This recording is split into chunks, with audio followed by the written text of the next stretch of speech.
इस शक्ति को जागृत करना है। इसीलिए कह रहे तुम्हें शास्त्र 100 बार समझा रहे, गुरु हजार बार समझा रहे, तुम्हारी समझ में नहीं आ रहा, क्योंकि तुमने अपनी शक्ति का नाश कर दिया है। इसी मंत्र से शक्ति जागृत होती है, नाम जप से शक्ति जागृत होती है। यह महाशक्ति जब जागृत होती है तो पूर्ण ज्ञान उसके अंदर जागृत हो जाता है। ज्ञान शक्ति जब आराधना की जाती है तो ज्ञान शक्ति, वैराग्य शक्ति, भक्ति रूपी शक्ति, प्रेम शक्ति, यह शक्ति ही है, सब रूपों में जागृत होती है। आज तक बिना इस शक्ति को जागृत किए कोई कहीं भी सफल नहीं हुआ। बड़े बड़े शक्तिवान महात्मा हैं जो शिव, गणेश, राम या हरि, इनकी आराधना करते हैं तो सारा कार्य तो शक्ति से ही होता है। हरि अपनी शक्ति से जीव का कल्याण करते हैं, हरि अपनी शक्ति से सहयोग करते हैं, सारा कार्य शक्ति से होता है। वही शक्ति जब रूप धारण करती, तो अभी आपको नाम सुनाए, वही विद्या, वही कला, वही लक्ष्मी, वही काली, वही तारा, वही षोडशी, वही अंबा, वही जगदंबा, वही शक्ति है, वही तुम में विराजमान है। जो उपासक इस शक्ति का गलत भाव से दर्शन करता है, वही प्रगट स्त्रियों के रूप में विराजमान है, वही हमारे अंदर हर शक्ति के रूप में विराजमान। सब शक्ति छीन हो जाती है, बेविचारी पुरुष किसी भी शक्ति को धारण नहीं कर सकता। इसलिए शास्त्र आदेश करता है, एक क्षण भी कभी दूषित भाव किसी माता बहन के प्रति मत करो। गृहस्थी में हो तो तुम्हारा जो पाणी ग्रहण संस्कार हुआ है बस उतने में केवल सीमित रहो, धर्म की रेखा है उसको पार मत करना।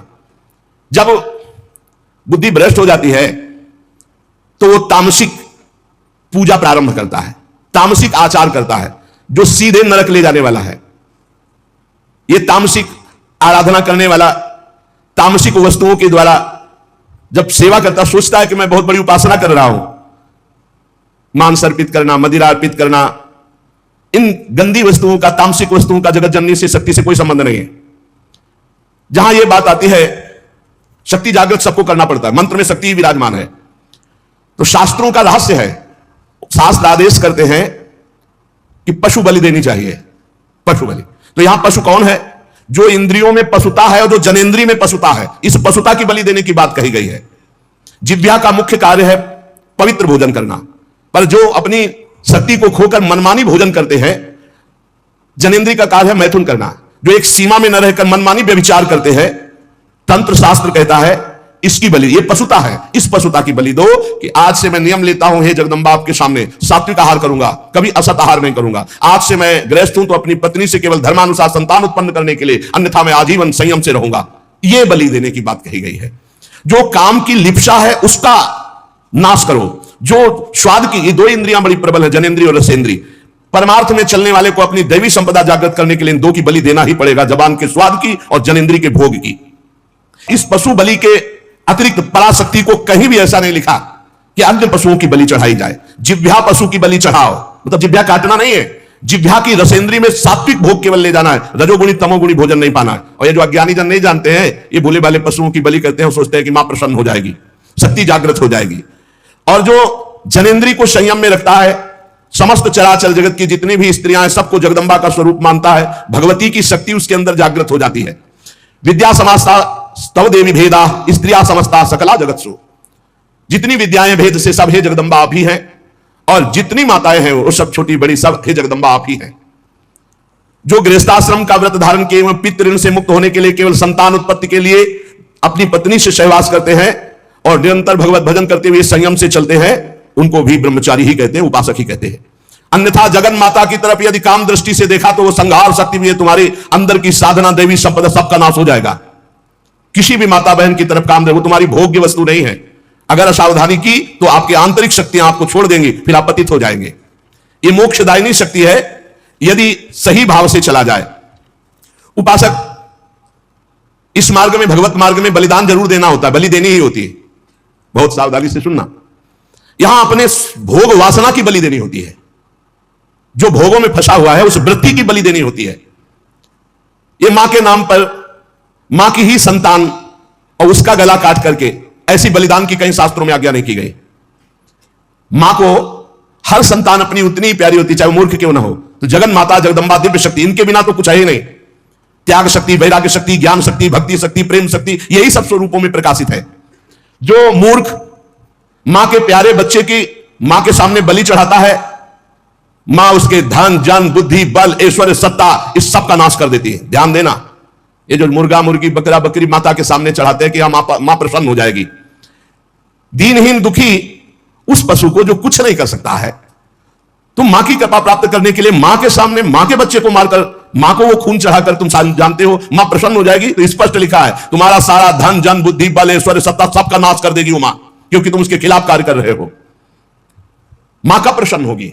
जब तुम अपने धन बल से, बुद्धि बल से, शरीर बल से दूसरों को सुख पहुंचाओगे, क्योंकि दूसरे सब मां की संतान है। मां तुम्हें गोद में बैठा लेगी जब मां की आज्ञा के अनुसार चलोगे, और वही सब शक्तियों की स्वामिनी है, वो तुम्हारे अंदर शक्ति जागृत कर देगी। बलिदान करना है, निश्चित शास्त्रों में आज्ञा है बलि की, बलि चढ़ाना है, लेकिन काम की बलि चढ़ाना है, क्रोध की बलि चढ़ाना है, लोभ की बलि चढ़ाना है, असत्य की बलि, इंद्रिय विषय विलासिता, इसकी बलि चढ़ाना है। तुम मां से प्रार्थना करो तुम्हारी बुद्धि शुद्ध हो जाए, मां की चरण रज से तुम्हारे अंदर आसुरी भाव उसकी बलि चढ़ जाए। जब तुम प्रेम भाव से मां की आराधना करोगे तो तुम्हें जो परम लाभ मिलेगा वो दिव्य शक्तियां जागृत हो जाती है। और जब मां से विपरीत भाव किया जाता है, मां को भोग के भाव से देखोगे, इससे बड़ा विपरीत भाव क्या है? ये सब मां ही तो है विविध रूपों में, जननी ही शक्ति तो है। फिर कोई ये प्रश्न कर सकता है, बड़ा सुंदर है, कि मां के हाथ में नरमुंडों की माला है और मां जिह्वा में रक्त लगाए हुए है, तो अगर मां को अगर बलि पसंद नहीं तो क्यों काटा? महिषासुर को मारा, चंडमुंड, रक्त बीज, बहुत से शुंभ निशुंभ बहुतों को काट काट के ढेर लगा दिया। क्या वो मां के पुत्र नहीं थे? क्या आप हमें बलि के लिए निषेध कर रहे हैं तो क्या मां को खून नहीं प्यारा? तो कह रहे वो मां के बच्चे नहीं हैं, हम ऐसा नहीं कहते, वो मां के बच्चे हैं, पर वो मां से ही भोग करने की भावना रख रहे थे और मां के उन सीधे साधे दुर्बल बच्चों की हिंसा कर रहे थे। तो अगर एक बच्चा ऐसा हो जाए कि पूरे परिवार को काट रहा है तो मां स्वयं काट देगी, वो अपने दुलार को एक तरफ रख के उसको काट देगी। पूरे विश्व की रक्षा के लिए इन राक्षस रूपी पुत्रों की मां ने स्वयं हत्या की और उन्हीं के प्यार से मुंडों की माला धारण की, जो पूरे चराचर जगत का विनाश कर रहे थे। पूरे चराचर जगत को कष्ट दे जो बालक, तो मां समर्थ होते हुए कैसे बर्दाश्त कर सकती है? इसलिए निरपराध ये बकरा, ये मुर्गा किसी को कष्ट नहीं दे रहे। अगर तुम्हें बलि चढ़ानी है तो अपने काम, क्रोध, लोभ, मोह, मद, मत्सर की इनकी बलि चढ़ाओ, अपनी वासनाओं की बलि चढ़ाओ, अपनी जिह्वा रसेंद्री की बलि चढ़ाओ कि हम ऐसे गलत भोजन नहीं करेंगे, जनेंद्री, हम किसी माता की तरफ कभी हम गंदी दृष्टि नहीं रखेंगे, सब में भगवत भाव रखेंगे। जो इन सीधे साधे पशु पक्षियों की बलि चढ़ाता है तो भगवती फिर उनका विनाश दूसरे रूप में करती है।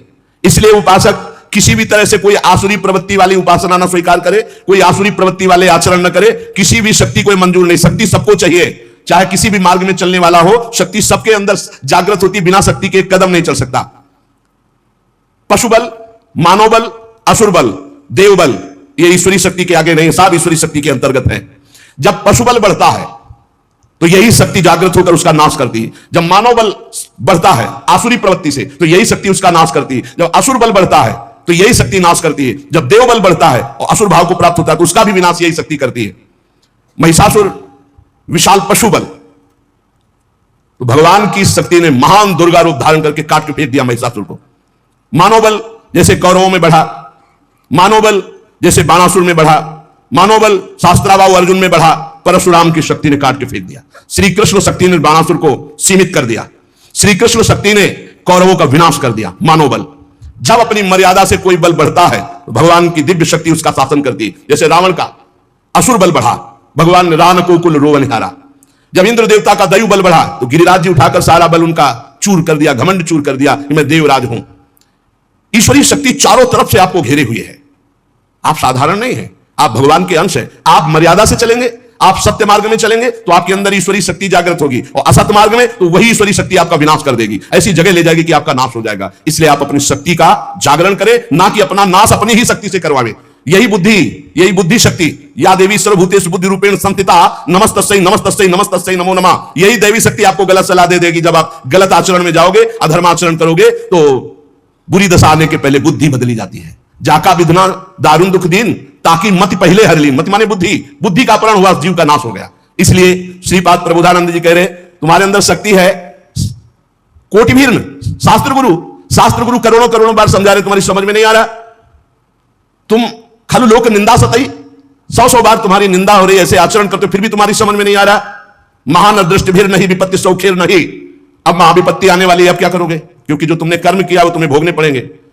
पूर्व से अभी इसी जीवन में आप अपने जीवन को झांक करके देख लीजिए, आपके जीवन में क्या क्या हुआ है। आप खुद इस बात की गवाही है कि अगर वो केस खुल जाए जो आपके जीवन में हुए हैं तो नरक, जेल, निंदा, इसके सिवा कुछ नहीं है।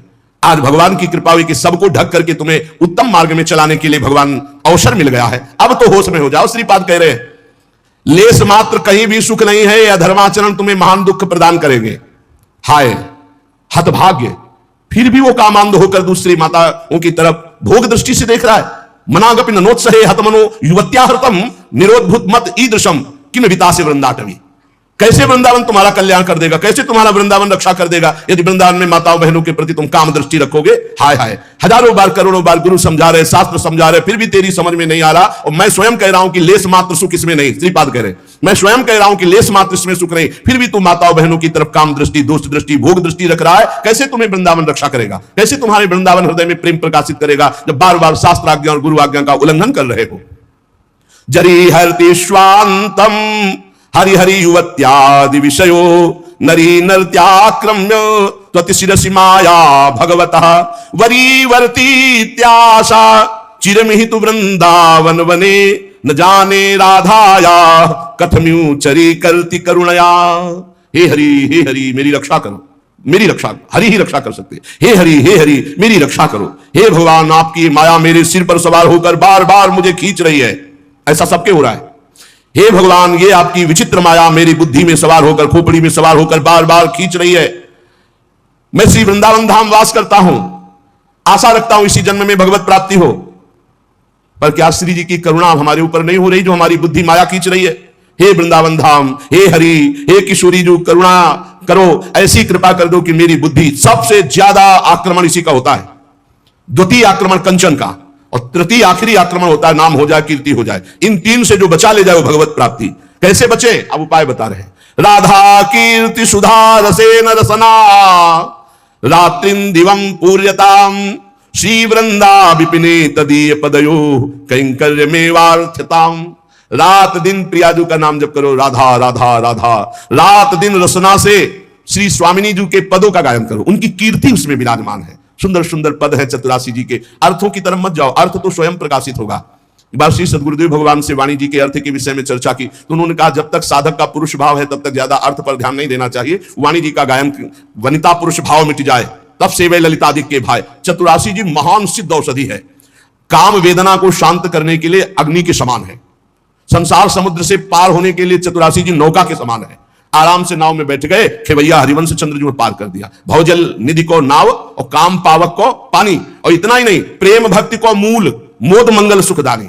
बड़ा आनंद हर समय बना रहेगा। एक बार 24 घंटे में चतुरासी जी का पाठ कर लिया, 84 लाख योनियों में नहीं जाओगे।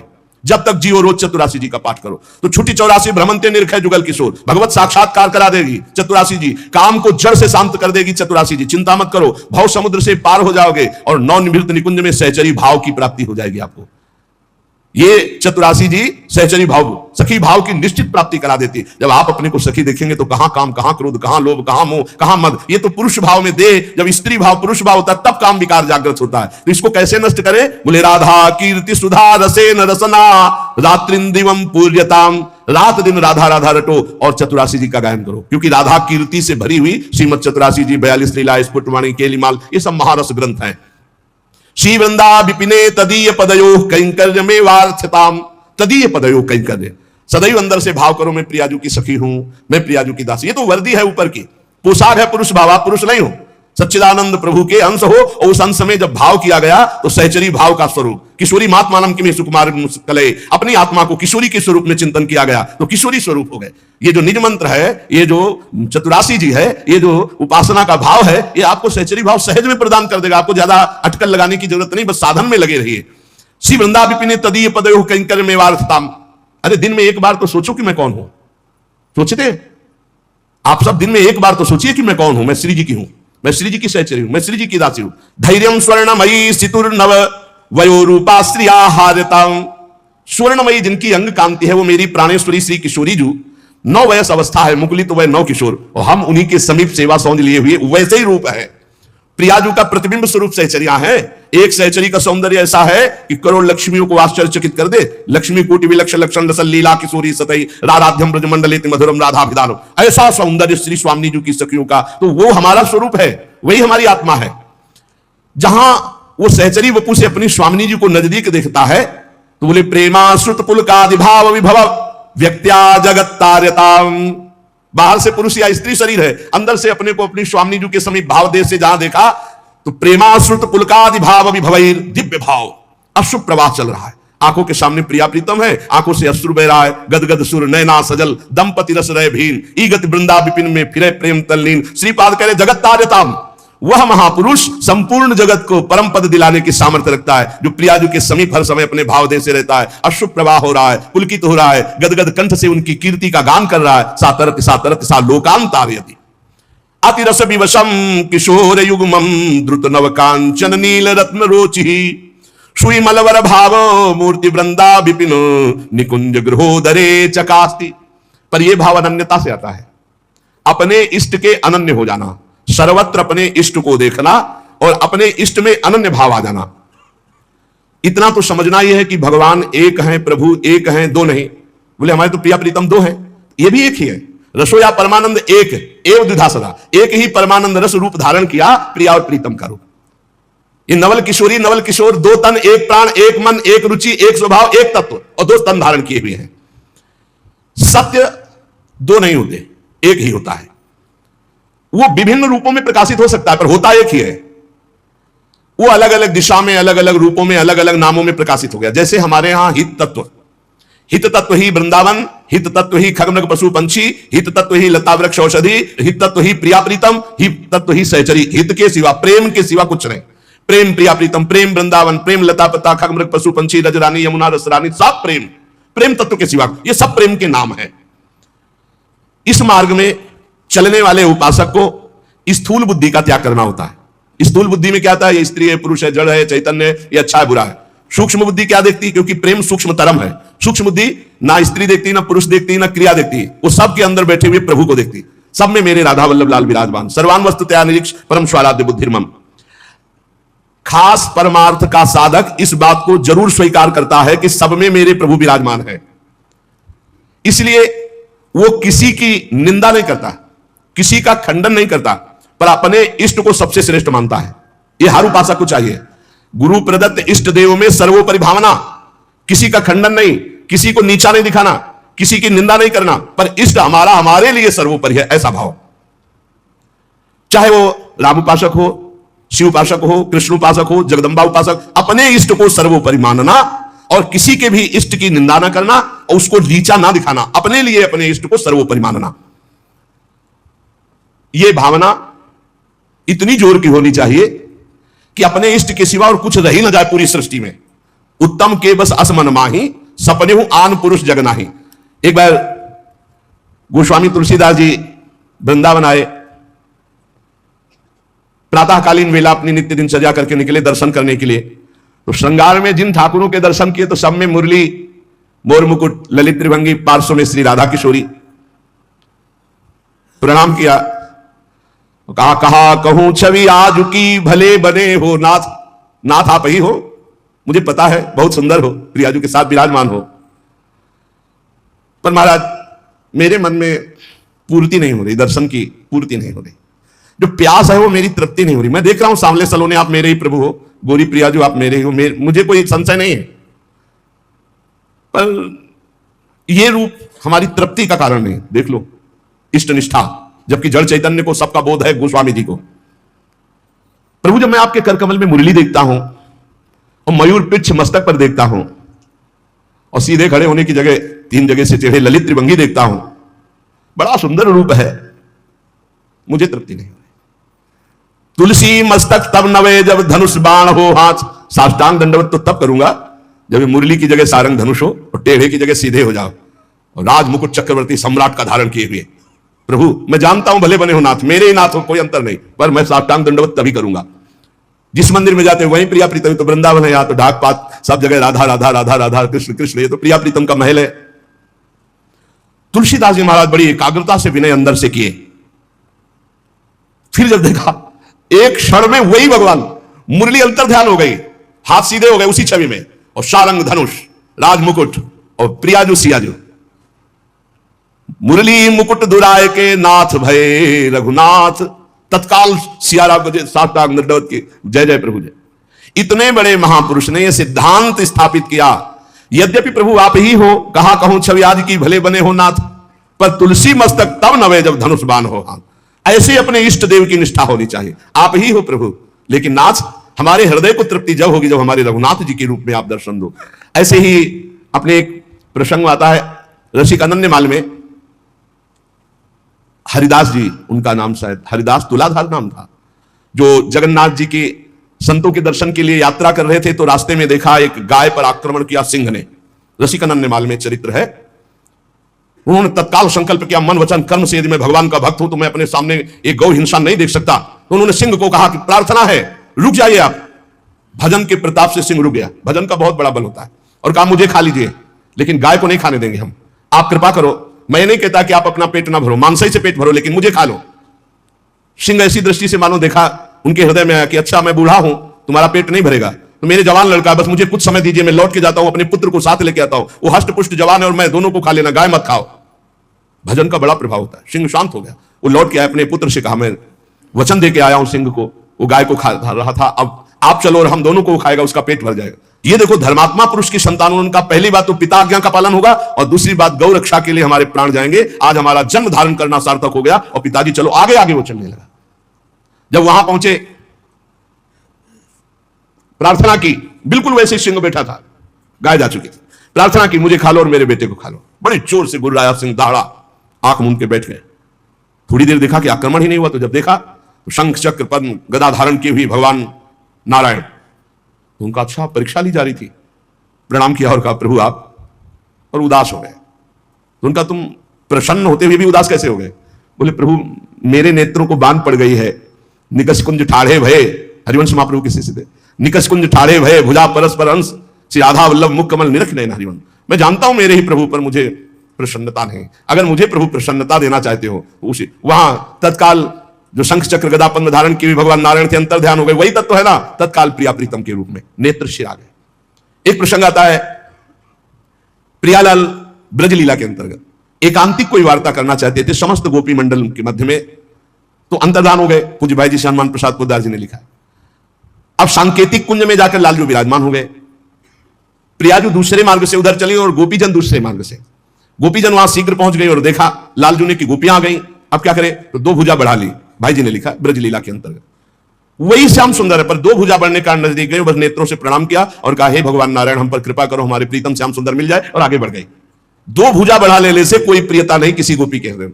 पर जब लाडली जो उस कुंज में प्रवेश किए तो महाराज कोशिश करते रहे कि दो भुजा रख ले, लेकिन अंतर्धान महामाधुर्य रस प्रवाहिनी श्री स्वामिनी जी की दृष्टि बस मुरली मनोहर द्विभुज।